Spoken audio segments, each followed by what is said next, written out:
Topic है हमारा reaction of hello arenes. तो उसमें सबसे पहले जो टॉपिक है, जिस तरीके से हमने हेलो एल्केन्स के न्यूक्लियोफिलिक सब्स्टिट्यूशन रिएक्शन पढ़ी थी, वैसे ही हम न्यूक्लियोफिलिक सब्स्टिट्यूशन रिएक्शन किसके लिए पढ़ेंगे? हेलो एरिन्स के लिए। ठीक है, देखो अब इसमें क्या होता है कि जैसे हम एलो एल्केन्स के अंदर न्यूक्लियोफिलिक सब्स्टिट्यूशन रिएक्शन कर रहे थे तो वो इजीली हो पा रही थी। ठीक है, लेकिन हेलो एरिन्स के अंदर क्या होता है, मुश्किल होती है ये न्यूक्लियोफिलिक सब्स्टिट्यूशन रिएक्शन करवाना, क्योंकि इसके रीजंस होते हैं। जैसे कि फर्स्ट अगर हम इसका रीजन देखें तो इसके हाइब्रिडाइजेशन के अंदर हमें नजर आएगा। ठीक है, तो हाइब्रिडाइजेशन के अंदर जैसा कि हमें पता है कि इसके अंदर क्या होते हैं कि जैसे कि आप देख सकते हैं कार्बन कार्बन डबल बॉन्ड है। ठीक है, और यहाँ पे हाइड्रोजन है, इस तरीके का आपको सब में देखने को मिलेगा। ठीक है, और यहाँ पे हाइड्रोजन है और यहाँ पे भी हाइड्रोजन। ठीक है, तो यहाँ पे आपको दिखेगा कि यहाँ पे क्या है, पाई बॉन्ड है और सिग्मा बॉन्ड है। यहाँ पे इन दोनों के बीच में सिग्मा बॉन्ड है। ठीक है, तो इस तरीके से, और यहाँ पे भी क्या है, सिग्मा बॉन्ड, और ये भी क्या है, सिग्मा बॉन्ड है। ठीक है, तो यहाँ पे जिस तरीके से ये क्या होगी, एक बॉन्ड की फॉर्मेशन होगी, जैसे कि हाइब्रिडाइजेशन के अंदर इसके अंदर क्या होता है कि पाई बॉन्ड होते हैं, सिग्मा बॉन्ड होता है। ठीक है, ये पूरी स्ट्रक्चर इस तरीके से चलेगी। ठीक है, जैसे कि हमें पता है कि जब हम अगर हम देखें हाइब्रिडाइजेशन sp3 है या फिर इसके अंदर क्या है sp2 है, तो वो हमें कैसे पता लगती है कि इसके अंदर कैसी हाइब्रिडाइजेशन है। जैसा कि आपको पता है कि अगर single bond carbon carbon single bond से जुड़े हुए हैं, ठीक है, तो इस समय ये जो कार्बन होगा वो कौन सा हाइब्रिडाइजेशन होगा, sp3 हाइब्रिडाइजेशन होगा। अगर कार्बन कार्बन डबल बॉन्ड है, इस तरीके से ये जुड़े हुए हैं, ठीक है, तो ये जो कार्बन होंगे ये कौन से होंगे, sp2 हाइब्रिडाइजेशन होंगे। ठीक है, और अगर यहाँ पे ट्रिपल बॉन्ड आ गया इन दोनों के बीच में, तो ये जो कार्बन होंगे ये क्या कहलाएंगे, sp हाइब्रिडाइजेशन। ठीक है, तो इस तरीके से इनके अंदर क्या होती है, बॉन्ड फॉर्मेशन होती है। जैसे कि इसमें आपके बेंजीन रिंग बता रखी है, क्योंकि हम इसके अंदर क्या यूज करते हैं, एरिल हैलाइड्स। हेलो एरिन्स के अंदर हम एरिल हैलाइड्स यूज करते हैं। ठीक है, जिसके अंदर क्या होते हैं कि sp2 हाइब्रिडाइजेशन हमें दिखती है। जैसे कि ये है हमारे पास, इस तरीके से बेंजीन रिंग बनती है। ठीक है, अब यहाँ पे हम क्या करेंगे, एक हेलोजन जोड़ेंगे, तब वो ये क्या कहलाएगा, आपके एरिल हैलाइड, और यहाँ पे इसको बॉन्ड्स दे देंगे, डबल बॉन्ड। ठीक है, तो यहाँ पे हमें पता है कि इनके बीच में, इन दोनों कार्बन्स के बीच में क्या है, डबल बॉन्ड है, तो ये जो कार्बन होगा यहाँ का, ठीक है, स्ट्रक्चर कुछ इस तरीके से है, ये कार्बन ये कार्बन ये कार्बन और यहाँ पे, ठीक है, ये इस तरीके से जुड़े हुए हैं। ठीक है, तो इन दोनों के बीच में एक यहाँ पे बॉन्ड आ गया, इन दोनों के बीच यहाँ बॉन्ड आ गया, इन दोनों के बीच में यहाँ बॉन्ड आ गया। तो इसका मतलब कि ये दोनों क्या होगा, ये सारे जितने भी इसके अंदर पूरे जो बेंजीन रिंग के अंदर कार्बन है, उनके पास हाइब्रिडाइजेशन क्या हो गई, sp2। ठीक है, और यहाँ पे हमने क्या जोड़ दिया, Cl जोड़ दो, या फिर आप कोई सा भी हेलोजन जोड़ दो, तो ये आपके क्या हो गया, एरिल हैलाइड। ठीक है, तो यहाँ पे क्या होता है कि ये ऐसा, यहाँ पे इसकी हाइब्रिडाइजेशन का क्या फर्क पड़ता है, क्योंकि ये जो sp2 हाइब्रिडाइज है, ये कार्बन, इसकी बॉन्ड लेंथ क्या हो गई है, स्मॉल हो गई है। ठीक है, यहाँ पे स्मॉल बॉन्ड लेंथ हो गई है इसकी डबल बॉन्ड की। ठीक है, जिसकी वजह से क्या होता है कि इसको तोड़ना बहुत मुश्किल हो जाता है, क्योंकि जब आपने देखा होगा कि जो आपके हेलो एल्केन्स था उसके अंदर क्या था, सिंगल बॉन्ड था। ठीक है, उसके अंदर क्या हो रहा था, इजीली हम बॉन्ड को ब्रेक कर पा रहे थे। लेकिन यहाँ पे क्या हुआ कि जैसे जैसे बॉन्ड इंक्रीज हो गए, तो वैसे वैसे क्या हो गई, यहाँ पे इनकी पावर ज्यादा हो गई, यानी कि ये क्या हो गए, एक साथ जुड़ गए। यानी कि यहाँ पे भी आप देख सकते हैं, यहाँ पे भी देख सकते हैं, और ये भी आपको पता है कि जो एरिल हैलाइड्स है, ठीक है, वो बेंजीन रिंग्स के अंदर स्टार्ट होता है। तो इसमें क्या होता है कि ये जो बॉन्ड्स होते हैं ये डीलोकलाइज होते हैं, यानी कि ये बॉन्ड्स जो होते हैं वो मूव करते हैं, ये एक स्थान पे नहीं रहते हैं, ये घूमते रहते हैं, यानी कि रेजोनेंस करते रहते हैं। तो इस वजह से इन बॉन्ड्स को तोड़ना बहुत मुश्किल हो जाता है। इसलिए यहाँ पे हेलो एरिन्स के अंदर न्यूक्लियोफिलिक सब्स्टिट्यूशन रिएक्शन करना क्या हो जाता है, मुश्किल हो जाता है। ठीक है, नेक्स्ट अगर हम इसकी रेजोनेंस की बात करें, रेजोनेंस में भी आपको पता है कि इसके अंदर क्या होता है कि बॉन्ड ट्रांसफर होता रहता है। बॉन्ड आपको दिखता ही होगा कि जब हम इसकी रेजोनेंस दूसरी वाली स्ट्रक्चर बनाए तब क्या होता है कि जैसे ही हमने इसकी रेजोनेंस करवाई, ठीक है, सेकंड पॉइंट आपके रेजोनेंस का है, ये रेजोनेंस है। तो आपको पता होगा कि रेजोनेंस जब होता है, ठीक है, रेजोनेंस जब होता है तो ये वाला ये बॉन्ड इधर चला जाता है, ये बॉन्ड इधर चला जाता है और ये बॉन्ड इधर चला जाता है, यानी कि आपको कुछ स्ट्रक्चर इस तरीके से मिलेगी बाद में, ठीक है। इसका मतलब क्या है कि बॉन्ड डिसोसिएट हो रहा है, यानी कि सॉरी बॉन्ड डीलोकलाइज्ड हो रहा है, यानी कि दूसरी जगह पे जा रहा है।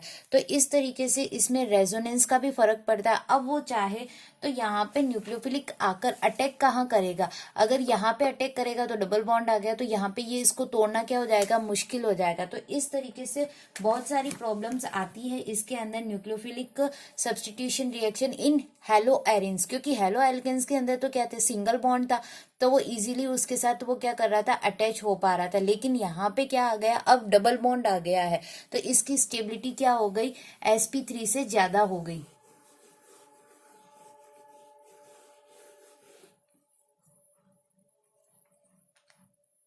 तो देखो एक मैं आपको इसमें है ना रिएक्शन करके बता देती हूँ। जैसे देखो यहाँ पे कार्बन है, यहाँ पे भी कार्बन है, यहाँ पे भी कार्बन, कार्बन कार्बन ऐसे इस तरीके से बने हुए हैं, ठीक है। अभी यहाँ पे डबल बॉन्ड इसके पास है और यहाँ पे डबल बॉन्ड है, ठीक है। ये यहाँ पे एक क्या है, हेलोजन से जुड़ा हुआ है, ठीक है। हेलोजन के पास आपके इलेक्ट्रॉन पेयर्स है, ठीक है। अब ये क्या करेगा, इस वाले पेयरिंग को क्या करेगा, अपनी तरफ अट्रैक्ट करेगा, ठीक है। ये क्या है, अभी sp2 हाइब्रिडाइज है, ठीक है। इसकी यहाँ पे क्या हो गई है, इलेक्ट्रोनेगेटिविटी क्या हो गई है, इंक्रीज हो गई है। तो ये क्या करेगा, इलेक्ट्रॉन पेयर को अपनी तरफ अट्रैक्ट करेगा। तो ये इस तरीके से हमें नजर आएगा कि ये इसके इलेक्ट्रॉन पेयर को अपनी तरफ करने की कोशिश कर रहा है। तो ये फर्स्ट इसकी हो गई। सेकंड जब हम देखेंगे इसके अंदर, तो देखेंगे कि जब इसने इससे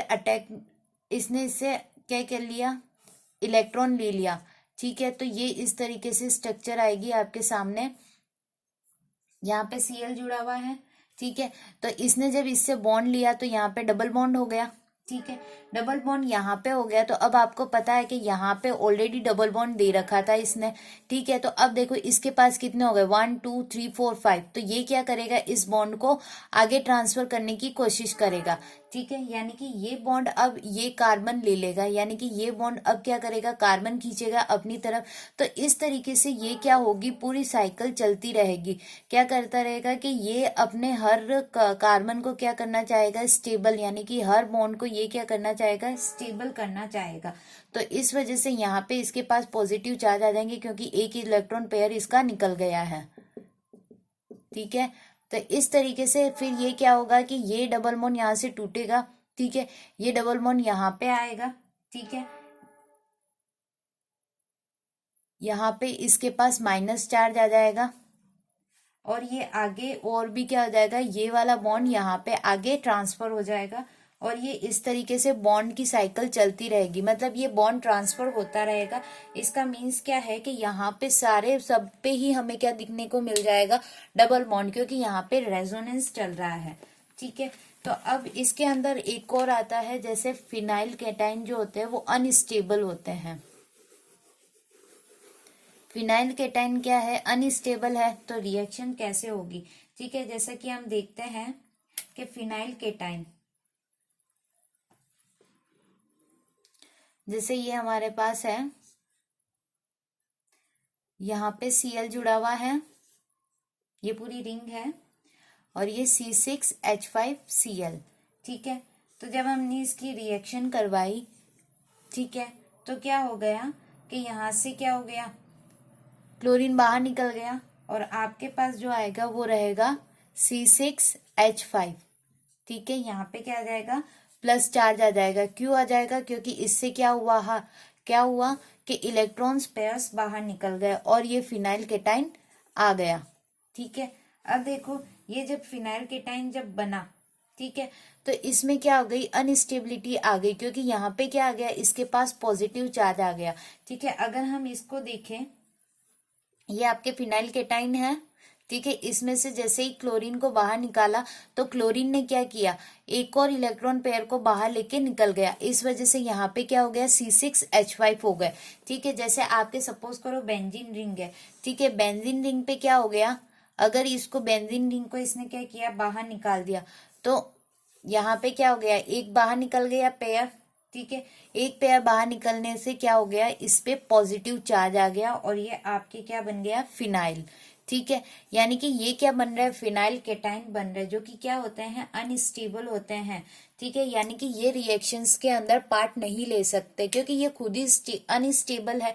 तो जो न्यूक्लियोफिलिक इस पे अटैक करेगा तो उसको ये स्टेबिलिटी कैसे देगा। इस वजह से इनके बीच में इस तरीके को देखने को मिलता है कि ये रिएक्शंस यहाँ पे प्रोसीड नहीं हो पाती है।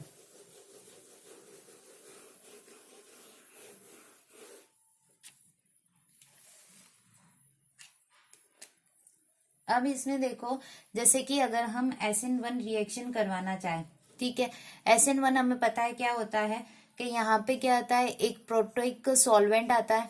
ठीक है, तो जैसे इसकी फर्स्ट स्टेप देखेंगे हम कि स्लो स्टेप होती है जिसके अंदर हम प्रोटिक सॉल्वेंट को यूज करते हैं। ठीक है, तो हमने सपोज किया कि SN1 रिएक्शन यहाँ पे करवाने की कोशिश करी।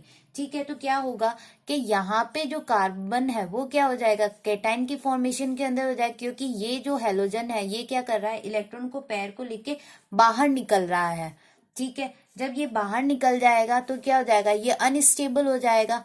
ठीक है, ये अनस्टेबल जब हो गया तो क्या होगा कि अनस्टेबल होने के कारण अब यहाँ पे न्यूक्लियोफिलिक जो अटैक करेगा, ठीक है, वो जो अटैक करेगा तो ये तो पहले से ही टूटा हुआ है। ठीक है, तो ये और आके इसको ब्रेक कर देगा तो क्या मतलब होगा कि कोई रिएक्शन ही प्रोसीड नहीं होगी। तो ये जो आपके SN1 की रिएक्शन है जो न्यूक्लियोफिलिक को अटैच होनी, ये पहले से ही अनस्टेबल है, तो ये न्यूक्लियोफिलिक को खुद के अंदर अटैच नहीं कर पाएगा। इस वजह से यहाँ पे जो SN1 रिएक्शंस जो होती है वो रूल्ड आउट हो जाती है, यानी कि यहाँ पे वो फॉर्म ही नहीं होती है SN1 रिएक्शंस। ठीक है, नेक्स्ट फोर्थ पॉइंट हम देखते हैं, यहाँ पे स्टेरिक हिंड्रेंस होता है। स्टेरिक हिंड्रेंस आपको मैंने पहले भी बताया था कि स्टेरिक हिंड्रेंस होता क्या है। स्टेरिक हिंड्रेंस होगा यहाँ पे, यानी कि यहाँ पे क्या रहेंगे कि अगर कोई इलेक्ट्रॉन और इलेक्ट्रॉन पास में आ रहे तो वो एक दूसरे को रिपेल करने की कोशिश करेंगे। ठीक है, तो क्या होता है कि जैसे आप देखेंगे कि ये जैसे बेंजीन की रिंग है। ठीक है, तो क्या होगा कि यहाँ पे Cl जुड़ा हुआ है, इसके इलेक्ट्रॉन्स है। ठीक है, अगर सपोज करो कि यहाँ पे कार्बन है, यहाँ कार्बन, कार्बन होते ही है यहाँ पे कार्बन। अब देखो यहाँ पे क्या हो रहा है कि यहाँ पे डबल बॉन्ड है, यहाँ डबल बॉन्ड है, यहाँ डबल बॉन्ड है, तो इनके बीच में क्या हो गया है कि अब यहाँ पे एक इन्होंने एक इलेक्ट्रॉन क्लाउड्स बनाना शुरू कर दिया। अब इनका इलेक्ट्रॉन क्लाउड इतना पावरफुल है कि ये क्या कर रहे हैं, एक दूसरे को रिपेल कर रहे। रिपेल करने की वजह से क्या हुआ कि अगर यहाँ पे कोई न्यूक्लियोफिलिक आकर अटैक करेगा, ठीक है, न्यूक्लियोफिलिक आकर अटैक करेगा तो ये उसको क्या कर देंगे, बाहर निकाल देंगे। क्यों, क्योंकि देखो यहाँ पे ऑलरेडी इनकी स्टेरिक हिंड्रेंस हो रही है और ऊपर से न्यूक्लियोफिलिक आकर अटैक कर रहा है, तो ये क्या करेंगे, दोनों ही उसके ऊपर क्या हो जाएंगे, अटैक करना शुरू कर देंगे, तो ये क्या हो जाएगा, फिर से बाहर चला जाएगा। तो यहाँ पे न्यूक्लियोफिलिक ये वाली इस तरीके से रिएक्शंस नहीं होती है। तो फिर अब इसके अंदर न्यूक्लियोफिलिक सब्स्टिट्यूशन रिएक्शन होती कौन सी है, तो वो अब हम आगे पढ़ते हैं कि इसके अंदर होती कैसे हैं न्यूक्लियोफिलिक सब्स्टिट्यूशन रिएक्शंस। जैसा कि आप देखेंगे इसके अंदर एक टर्म्स यूज हो रही है आपके, electron withdrawing groups. Electron withdrawing groups जो कि क्या करते हैं, ये रिएक्शंस प्रोसीड करते हैं। जैसे कि इसमें आप देखिए N है, ठीक है,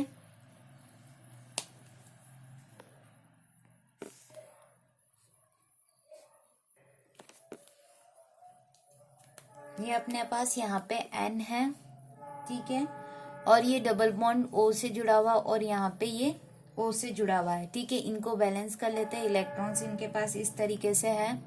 ठीक है, तो यहाँ पे क्या जुड़ा हुआ है, बेंजीन जुड़ा हुआ है यहाँ पे, ये ध्यान रखना, पूरी एक बेंजीन की रिंग जुड़ी हुई है यहाँ पे। ठीक है, तो अब इलेक्ट्रॉन विथड्रॉइंग ग्रुप के अंदर क्या होगा कि ये अपने इलेक्ट्रॉन्स को ट्रांसफर करेंगे।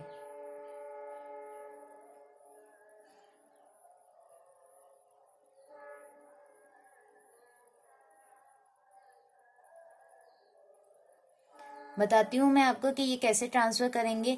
जैसे ये जो कंपाउंड्स जो होते हैं, ये क्या होते हैं कि अपने आसपास क्या ढूंढते हैं, नेगेटिव चार्ज को ढूंढते हैं। ठीक है, तो ये क्या करेंगे, जैसे अब ये क्या करेगा, इसको अपना डोनेट कर देगा। ठीक है, इसको जब ये डोनेट करेगा तो क्या होगा कि इस तरीके से हमें देखने को मिलेगा। यहाँ पे ये N है, यहाँ पे ये ऑक्सीजन है, तो ये इसने क्या कर दिया, डबल बॉन्ड इसको दे दिया। ठीक है, तो यहाँ पे क्या हो जाएंगे, ये नेगेटिव चार्ज में आ जाएगा और ये पॉजिटिव चार्ज के अंदर आ जाएगा। और यहाँ पे क्या होगा कि यहाँ पे बेंजीन रिंग होगी। ठीक है, तो फिर ये क्या करेगा, जब ये अपने इलेक्ट्रॉन्स यहाँ पे डोनेट कर देगा तो इस पे क्या आ गया, प्लस चार्ज आ जाएगा, फिर ये इधर की साइड जाएगा। ठीक है, तो इस तरीके से ये क्या होती है, फॉर्मेशन होती है इनके इलेक्ट्रॉन विथड्रॉइंग ग्रुप, यानी कि ये क्या करते हैं, अपने इलेक्ट्रॉन्स को आगे ट्रांसफर कर देते हैं। ठीक है, अभी ये सिर्फ एक पार्ट है, रिएक्शन के अंदर हम इसको समझेंगे कि ये किस तरीके से हो रहा है। ठीक है, ये अभी थोड़ा सा पार्ट है कि आपको समझाने के लिए कि इलेक्ट्रॉन विथड्रॉइंग होता कैसे है। ठीक है, फिर नेक्स्ट देखिए, जैसे कि मैंने आपको बताया था कि जैसे ये बेंजीन रिंग जुड़ी हुई है। ठीक है, ये जैसे बेंजीन रिंग अभी N के साथ जुड़ी हुई थी, तो इसी टाइप से ये क्या है कि यहाँ पे आप देख सकते हैं कि ये इस तरीके से Cl के साथ जुड़ी हुई रहती है। यहाँ पे आपके बेंजीन रिंग है, यहाँ पे क्या होता है, कार्बन होता है, ये हाइड्रोजन से अटैच है। तो सपोज करो कि यहाँ पे ऑक्सीजन यहाँ पे अटैच हो रहा है, तो इस तरीके से क्या होगा कि यहाँ पे ये वाला बॉन्ड यहाँ पे जाएगा। ठीक है, जब यहाँ पे बॉन्ड जाएगा तो ये क्या हो जाएगा, माइनस के अंदर, और ये यहाँ पे क्या आ जाएगा, प्लस चार्ज के अंदर। ठीक है, तो ये क्या करेगा, इस बॉन्ड को लेने की कोशिश करेगा। तो इस तरीके से ये क्या होते हैं, बॉन्ड इसके अंदर क्या होते हैं, इलेक्ट्रॉन्स ट्रांसफर होते हैं, यानी कि इसने इसको इलेक्ट्रॉन दे दिया तो ये दूसरी की तरफ से अब क्या लेगा, इलेक्ट्रॉन्स लेगा। ठीक है, जैसा कि मैंने अभी NO2 के अंदर बताया था कि बेंजीन रिंग के अंदर भी क्या हो रहा है, इलेक्ट्रॉन्स दिए जा रहे हैं। ठीक है, तो इसके अंदर देखो रिएक्शन हम प्रोसीड करते हैं। जैसे हमने लिया बेंजीन रिंग ले ली हमने। ठीक है, यहाँ पे N को जोड़ दिया। ठीक है, और यहाँ पे ऑक्सीजन है। ठीक है, जैसा कि यहाँ पे ये रिएक्शन होगी, यहाँ पे क्या आएगा, Cl आएगा, क्योंकि यहाँ पे हम यूज क्या कर रहे हैं, एरिल हैलाइड यूज कर रहे हैं। ठीक है, तो यहाँ पे ये जुड़ा हुआ है। ठीक है, अब हमने क्या किया कि OH यानी कि कोई भी न्यूक्लियोफिलिक लिया हमने, उसका क्या कराया, हमने अटैक करवाया। अटैक क्यों करवाया, क्योंकि हम कार्बन पे ही अटैक करवाएंगे उसका न्यूक्लियोफिलिक का, क्योंकि उसको हमें अटैच करवाना है इसको। ठीक है, जैसे ही हमने न्यूक्लियोफिलिक को कार्बन से अटैक करवाया तो क्या हुआ कि ये जो बॉन्ड है, ठीक है, ये बॉन्ड, ये वाला बॉन्ड जो होगा, ठीक है, तो ये बॉन्ड क्या होगा, आगे ट्रांसफर होगा। ठीक है, आगे ट्रांसफर होगा ये वाला बॉन्ड। अब ये वाला बॉन्ड क्या हो रहा है, खाली हो रहा है, तो इस वजह से ये क्या बॉन्ड करेगा, इस वाले बॉन्ड को लेने की कोशिश करेगा। ठीक है, जब यहाँ पे ये बॉन्ड ले रहा है तो अब देखो यहाँ पे क्या जोड़ा है हमने, इलेक्ट्रॉन विथड्रॉइंग ग्रुप, तो ये इसका बॉन्ड ये ले लेगा। ठीक है, तो इस तरीके से ये रिएक्शन प्रोसीड होगी। तो आपको इस तरीके से आगे देखने को मिलेगा कि इलेक्ट्रॉन विथड्रॉइंग ग्रुप अगर हम एरिल हैलाइड से जोड़ दे तो ये सब्स्टिट्यूशन रिएक्शन सक्सेसफुल हो जाती है। तो आप इसमें देखोगे कि ये जो रिएक्शन है इस तरीके से फॉलो हो रही है, यानी कि यहाँ से ये डबल बॉन्ड हट गया, यहाँ पे रह गया।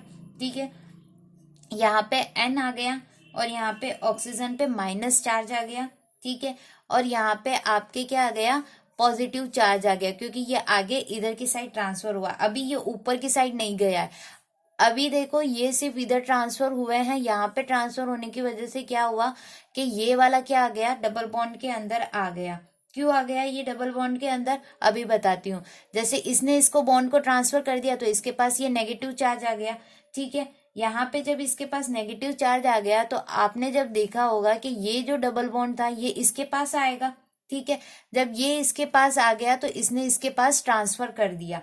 ठीक है, तो ये इस तरीके से डबल बॉन्ड आगे ट्रांसफर होते हैं। क्योंकि देखो अगर ये सिर्फ इसी रिंग में जाता रहेगा, ये घूमता रहेगा, तो क्या होगा कि ये डबल बॉन्ड क्या हो जाएंगे, यहाँ पे फिर से वो डबल बॉन्ड की पोजीशन में आ जाएगा। लेकिन यहाँ पे क्या हुआ कि इसने इसको इसके ट्रांसफर किया, अब ये वाला बॉन्ड क्या हुआ, इसके पास ट्रांसफर हो गया और यहाँ पे ये रिंग बन गई, यानी कि यहाँ पे ये डबल बॉन्ड ट्रांसफर हो गया।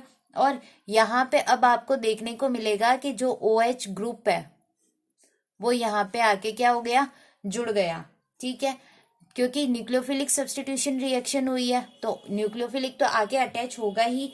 फिर आपको आगे इस तरीके से देखने को मिलेगा कि यहाँ पे क्या है, OH जुड़ा हुआ है, Cl यहाँ पे है। ठीक है, यहाँ पे हमारे पास क्या है, N ऑलरेडी है, और यहाँ पे इसके पास क्या आ गया, डबल बॉन्ड आ गया। यहाँ पे क्या है, नेगेटिव चार्ज ऑलरेडी है, यहाँ पे पॉजिटिव चार्ज आ गया। ठीक है, फिर क्या होगा, इसी तरीके से ये वाला बॉन्ड यहाँ पे ट्रांसफर होगा और इनके पास इस तरीके से बॉन्ड की फॉर्मेशन होगी। ठीक है, और फिर ये इस तरीके से ट्रांसफर, यानी कि यहाँ पे क्या हो रहा है कि इलेक्ट्रॉन विड्रॉइंग ग्रुप की वजह से क्या हो रहा है कि इलेक्ट्रॉन्स क्या हो रहे हैं, ट्रांसफर्स हो रहे हैं। लेकिन कहाँ पे गए, वो यहाँ पे चले गए, क्योंकि इसने अपने इलेक्ट्रॉन को ट्रांसफर किया। तो अब ये इलेक्ट्रॉन क्या होगा, अब रोटेट होगा। जब ये रोटेट होगा तो क्या हो गया कि ये इसको ट्रांसफर कर देगा। इस वजह से इस तरीके से ये इसकी फॉर्मेशन चलती है इलेक्ट्रॉन विड्रॉइंग ग्रुप की, और इस वजह से ही क्या होती है, आपके जो न्यूक्लियोफिलिक सब्स्टिट्यूशन रिएक्शन है वो आगे इस तरीके से प्रोसीड होती जाती है। ये आगे आगे ट्रांसफर होते जाएंगे इलेक्ट्रॉन्स। तो इस तरीके से मैंने आपको नोट्स के अंदर लिखवा दिए कि इलेक्ट्रॉन्स भी ट्रांसफर हो रहे हैं इसके अंदर। ठीक है, अब जैसे देखो, ये आपको पूरी प्रोसेस बुक में देखने को नहीं मिलेगी, तो मैंने आपको बता दिया है कि इलेक्ट्रॉन कैसे ट्रांसफर हो रहे हैं। ठीक है, फिर आपके बुक के अंदर देखो कुछ एग्जांपल्स दे रखे हैं इसके कि न्यूक्लियोफिलिक सब्स्टिट्यूशन रिएक्शन यहाँ पे कैसे हो रही है। ठीक है, तो इन्होंने क्या किया कि जैसे जैसे यहाँ पे क्या हुआ कि जैसे ये Cl ले लिया हमने, एरिल हैलाइड ले लिया हमने यहाँ पे। ठीक है, अब इन्होंने डायरेक्ट रिएक्शंस बताई है। ठीक है, OH को डायरेक्ट जोड़ा है, यानी कि NaOH को 623 केल्विन टेम्परेचर है, और जो प्रेशर है यहाँ पे आपके दे रखा है 300 ATM। ठीक है, और H+ है। ठीक है, तो इसकी रिएक्शन जब हमने इसके साथ एरिल हैलाइड के साथ करवाई तो हमें क्या मिल गया, इस तरीके से कंपाउंड मिल गया। यहाँ पे OH क्या हो गया, जुड़ गया। और ये धीरे धीरे ध्यान रखना है कि ये Cl क्या हो जाता है, बाहर निकल जाता है। पूरी प्रोसेस के अंदर मैंने आपको बता दिया है कि Cl कैसे बाहर निकलता है। नेक्स्ट फिर आगे जब हम इसकी प्रोसेस देखते हैं, ठीक है, नेक्स्ट कि जब हम यहाँ पे देखो, यहाँ पे जब हम इसकी रिएक्शन करवा रहे हैं NaOH के साथ तो हमें इतना टेम्परेचर देना पड़ रहा है, लेकिन जब हम विड्रॉइंग ग्रुप जोड़ देते हैं तो हमें टेम्परेचर कितना देना पड़ता है। देखो, NaOH तो हमारे साथ है ही है, तो यहाँ पे जो टेम्परेचर है वो क्या हो गया, घट गया। घटने की वजह से क्या हो गया कि यहाँ पे देखो टेम्परेचर अब हमें कितना दे रहा है, कितना 443, पहले हमें कितना देना पड़ रहा था 623। तो यहाँ पे हमारे पास क्या मिल गया, इस तरीके का कंपाउंड हमें मिल गया with withdrawing group, electron withdrawing group के साथ। ठीक है, नेक्स्ट अगर हम आगे और देखें, अगर हम इसके टेम्परेचर कम करना चाहे तो हम क्या करेंगे, और क्या करेंगे, इलेक्ट्रॉन विदड्रॉइंग ग्रुप क्या करेंगे, जोड़ देंगे। जैसे NO2 को जोड़ दिया, यहाँ पे NO2 है, तो यहाँ पे जैसे टेम्परेचर कितना कम हो गया, 368। ठीक है, 368 पे जब हमने देखा तो ये क्या हो गया, इस तरीके से हमें मिल रहा है। और अगर आपको और भी टेम्परेचर कम करना है तो आपको इसके पोजीशन पे, एक और पोजीशन पे यहाँ पे NO2 जोड़ दो, यानी कि इलेक्ट्रॉन विड्रॉइंग ग्रुप आप और जोड़ दो, तो ये इसका और टेम्परेचर, यानी कि आप सिर्फ उसे गर्म करने पर ही ये क्या हो जाएगा, आपको कंपाउंड मिल जाएगा। तो इसका कहने का मतलब क्या है कि never attach electron withdrawing group at meta position. ध्यान रखना कि आपको मेटा पोजीशन पे इलेक्ट्रॉन विदड्रॉइंग ग्रुप को नहीं जोड़ना है, क्योंकि जो ये रेजोनेंस होता है वो मेटा पोजीशन पे, यहाँ पे इस वाली पोजीशन पे बिल्कुल भी नहीं होता है। ये सिर्फ कहाँ पे होता है, पैरा और ऑर्थो पोजीशन पे ही होता है। इससे ध्यान रखना कि कभी भी जो आपके इलेक्ट्रॉन विदड्रॉइंग ग्रुप है वो कभी भी मेटा पोजीशन पे नहीं जुड़ेंगे। तो ये आपके न्यूक्लियोफिलिक सब्स्टिट्यूशन रिएक्शन होगी कि ये कब होगी आपके, जब यहाँ पे क्या जुड़े हुए होंगे, इलेक्ट्रॉन विदड्रॉइंग ग्रुप, और उनकी वजह से हम क्या दे सकते हैं, उन्हें टेम्परेचर कम दे सकते हैं। तो इस तरीके से इसके हेलो एरिन्स के अंदर ये रिएक्शन प्रोसीड होती है। नेक्स्ट इसके अंदर हम रिएक्शन की बात करें, इलेक्ट्रोफिलिक सब्स्टिट्यूशन रिएक्शन।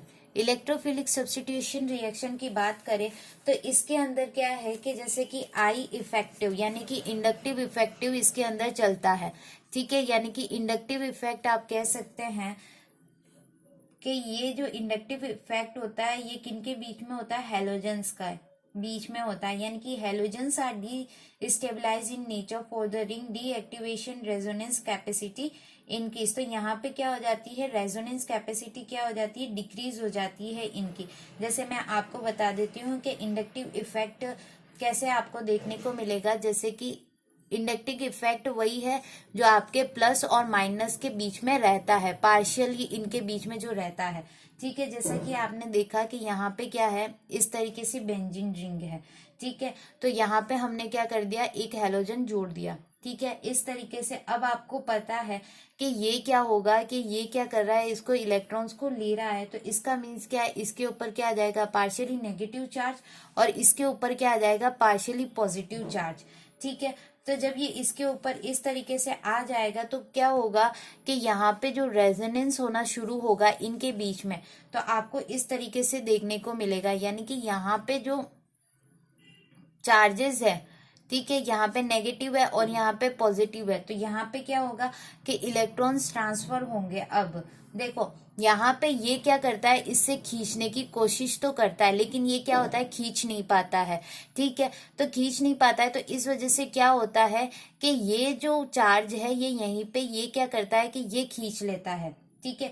क्योंकि देखो आपको पता है हैलोजन पे पार्शियली नेगेटिव चार्ज होता है और इस पे पार्शियली पॉजिटिव चार्ज होते हैं, लेकिन क्या होता है कि इंडक्टिव इफेक्ट होने की वजह से क्या हो जाता है, इलेक्ट्रोनेगेटिविटी इनकी ज्यादा होने की वजह से क्या हो जाता है कि ये कार्बन क्या कर लेता है, अपनी तरफ इसके इलेक्ट्रॉन को खींच लेता है, ठीक है। जब ये अपनी तरफ इसके इलेक्ट्रॉन को खींच लेता है तो अब क्या होगा कि ये डबल बॉन्ड्स क्या होंगे, टूटेंगे, यानी कि ये डबल बॉन्ड्स आगे ट्रांसफर होंगे। तो इस तरीके से हमें पोजीशन देखने को मिलती है कि ये इंडक्टिव इफेक्ट होने के कारण यहाँ पे डबल बॉन्ड आ जाता है और यहाँ पे ये क्या हो जाता है, प्लस चार्ज के अंदर, क्योंकि इसके इलेक्ट्रॉन्स यहाँ से निकल चुके हैं और यहाँ पे क्या आ जाता है, नेगेटिव चार्ज, और फिर ये ट्रांसफर होता है यहाँ पे और ये डबल बॉन्ड यहाँ पे आगे की तरफ ट्रांसफर हो जाता है। तो इस तरीके से यहाँ पे हमें ग्रुप देखने को मिलते हैं कि इलेक्ट्रॉन्स क्या हो रहे हैं, ट्रांसफर हो रहे हैं। तो ये कहाँ पे होते हैं, halogens are ortho and para directing groups.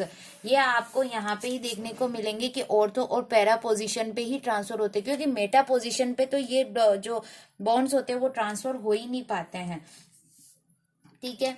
Electrophilic means electron loving group. Electrophilic का तो आपको पता ही है कि जो क्या होता है, इलेक्ट्रॉन्स के पास जाना ज्यादा पसंद करते हैं। Halogens are deactivating in natures, hence haloarenes are less reactive or slow reaction towards electrophilic substitution reaction। अब देखो हैलोजेंस क्या होते हैं, डीएक्टिवेशन नेचर के होते हैं, यानी कि इनके पास जो इंडक्टिव इफेक्ट होता है वो क्या होता है कि कम होता है, क्योंकि वो इलेक्ट्रॉन्स को अपनी तरफ खींच नहीं पाते। इसके अंदर, किसके अंदर, हैलोएरिन्स के अंदर ध्यान देना, ठीक है। तो ये क्या होता है कि लेस रिएक्टिव हो जाते हैं और रिएक्शंस को क्या कर देते हैं, स्लो कर देते हैं इलेक्ट्रोफिलिक सब्स्टिट्यूशन के अंदर। क्यों, क्योंकि due to resonance the ring again activated, क्योंकि यहाँ पे जो रेजोनेंस की रिंग है वो क्या होती है, एक्टिव रहती है, ठीक है। Inductive is stronger than resonance, hence most of the time electrophilic substitution reaction does not occur. कभी कभी क्या होता है कि इंडक्टिव इफेक्ट क्या हो जाता है, स्ट्रांग हो जाता है, किससे, रेजोनेंस की वजह से। तब यहाँ पे क्या होती है, इलेक्ट्रोफिलिक सब्स्टिट्यूशन रिएक्शन नहीं हो पाती है। अब देखो इसमें हम देखते हैं कि कुछ इसके अंदर रिएक्शंस प्रोसीड हो रही है, जैसे कि हैलोजिनेशन रिएक्शन इसके अंदर हो रही है।